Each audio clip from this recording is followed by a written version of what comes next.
Commercial fishing is one of the most dangerous industries in the nation, something you don't have to tell New England fishermen. Of course, there's some safety measures in place, but as Christina Quinn shows us, even those can be a challenge. On a blustery day in Newburyport, flags whip around outside the Coast Guard station at the mouth of the Merrimack River.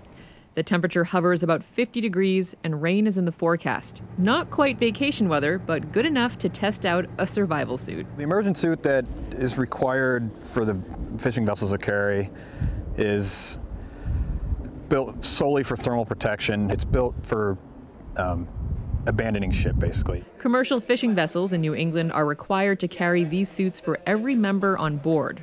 And in 40-something degree water, you're definitely going to need it. As we go out to sea, I'm feeling pretty confident despite being totally unprepared for what's to come. After all, I'm with the U.S. Coast Guard. So how long should it take me to put it on? There is no requirement, but you should be able to do it in under a minute. All right then, let's do this. It takes me well over 2 minutes, and my biggest foil is the zipper. Kevin has to help me, further proof of just how unprepared I am. And while it may come as no surprise that a journalist can't shimmy into a survival suit, it turns out I'm not alone. When you're a young kid, you know, you got your own boat and you're feeling like the king of the world. Sadly, safety isn't the top on your list. Steve Haller has been lobster fishing in the Boston area for almost 4 decades, and he's had some close calls in his career. Storms, catastrophic things happen to the boat. Steve says doing safety training with the local organization Fishing Partnership was a wake-up call. Until you get into a survival suit and jump into the water, that's the eye-opener experience. And that is a very, best-case scenario. When I jumped into the water, I almost drowned. Although commercial fishing is the most dangerous job in the country, most fishermen have not been through any safety training.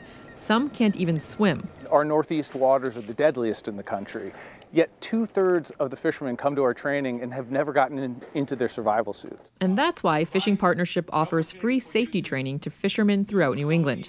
From putting out fires, stopping leaks, and of course, getting into a survival suit in under a minute. These are things you don't want to practice for the first time when you're out at sea in 5-foot swells and your vessel's taking on water. Since they started these trainings in 2012, Fishing Partnership has trained half of Massachusetts fishermen.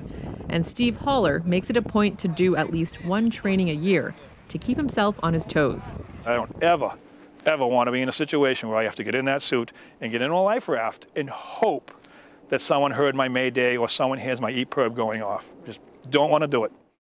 Christina Quinn joins me now. Christina, come on over, Christina. I shouldn't laugh because it's a big say. You look fabulous, by the way. You really do. Thanks. Just sit down here. Okay, Christina. Yes. It's hard to have a serious. I know a bunch of people who are actually fishermen, men and women are fishermen for a living. They're pretty tough people. Yeah. Are they the kind of people who are going to even agree to be changed? It's my colleague Ron, by the way, getting her ready here. Are these the kind of people who are going to even be willing to be trained, or are they too independent for this kind of thing? That's a good question because, the fishermen are they're known as the last cowboys. This is falling off, but. So are they willing to do this kind of thing, or do they do it? They actually are warming up to it more and more, and especially with Fishing Partnership, they kind of make it this gathering event. So it's a way for these guys to reunite if they haven't seen each other in a while, so they actually have fun when they're doing it. Conceptually, this thing is great, and I love the package. Is there any independent evidence this actually does save lives, that this kind of thing works? Yes, actually, yes. So, Alaska has a very dangerous fishing industry. Commercial fishing is very deadly out there.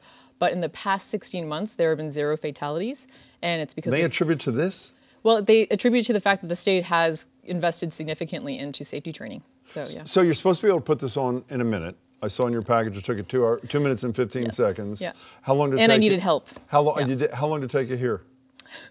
Well, it was a process because then I put it on. I was like, I have to put my hair back into ponytail. Yeah. How long did it take again? It took about 3 minutes, and I needed some help.